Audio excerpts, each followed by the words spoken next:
Welcome to today's video on the number one reason why relationships do not work and what you can do about it. I'm Indira. I am the author of the book, You, a Spiritual Being on a Spiritual Journey, a New Paradigm for Living Life, where I share about how when the only place we have to go to is our mind for answers to our life, we fall short of having the life that we want.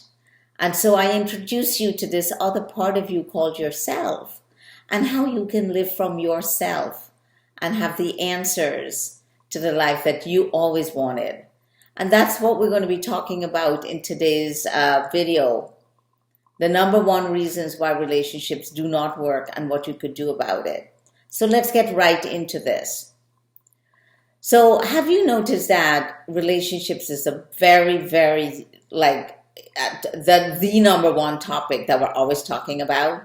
We're always sharing with our friends, our family about what's going on in our relationship. We could have been married 10 years, 20 years, or we could have just met someone. We could have been with them for 2 months, 5 months, 10 months. But there's always something going on in our relationship that is bothering us. Something about the other person, about what they are or what they're not, or what they're becoming that they never used to be. This is the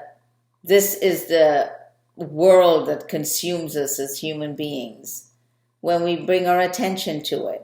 For some of us, we've just given up. We stay in relationships unfulfilled. We tolerate it. We find many other things to do.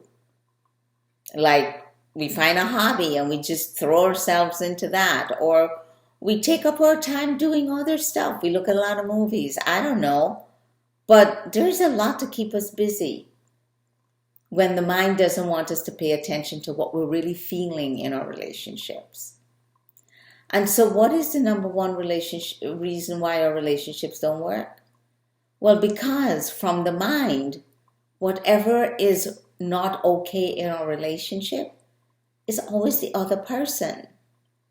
It's just always something about what they are or they're not that's making us feel the way we feel. Fundamentally, the source of our joy, our happiness, and our fulfillment does reside in what's going on with that other person. Now, from time to time, we might be able to let that go. But guess what? There is, by virtue that we live from our mind and what it's telling us all the time, there is, over time, a consensus that the mind has come up with about the person. The mind has their character, the mind has the things they are and the things they're not, and it lives from that about this person.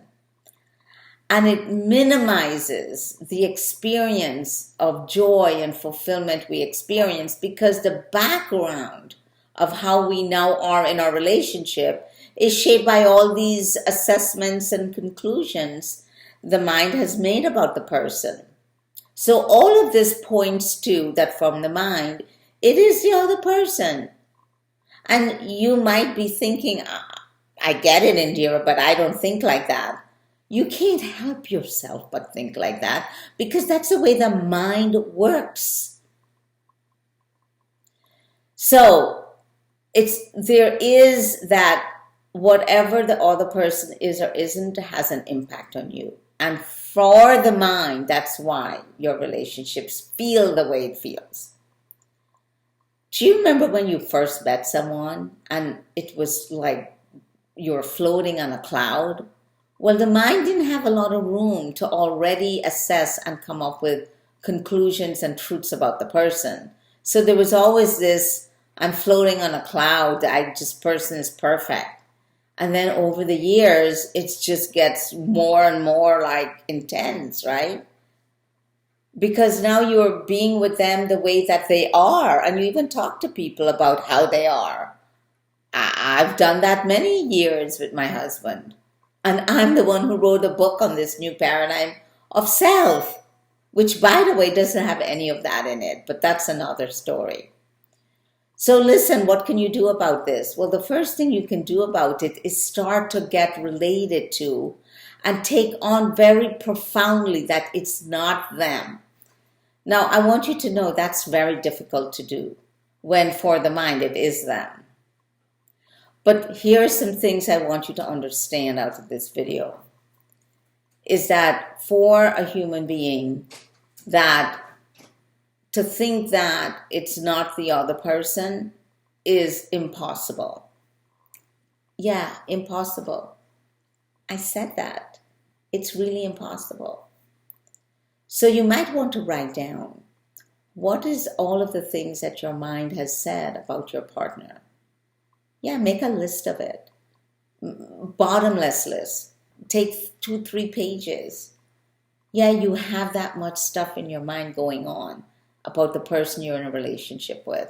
And you have a lot of evidence. The mind has a lot of evidence. You might want to even write down the evidence because the mind keeps it in its back pocket. Oh, like remember at the party when they did this? Oh, or you remember that time 3 years ago when they did that? Or only last week when I said this and they said that. There's the evidence. And then I want you to look at all of that and I want you to think to yourself, wow, okay, what is there, if it's not them, okay, if it's not them, but there's something to see about me and how I am in this relationship. What are some of the things I could see about how I am with them? And see what you could come up with. That's a tough one because that's the one where you have to do some thinking because it's not that easy.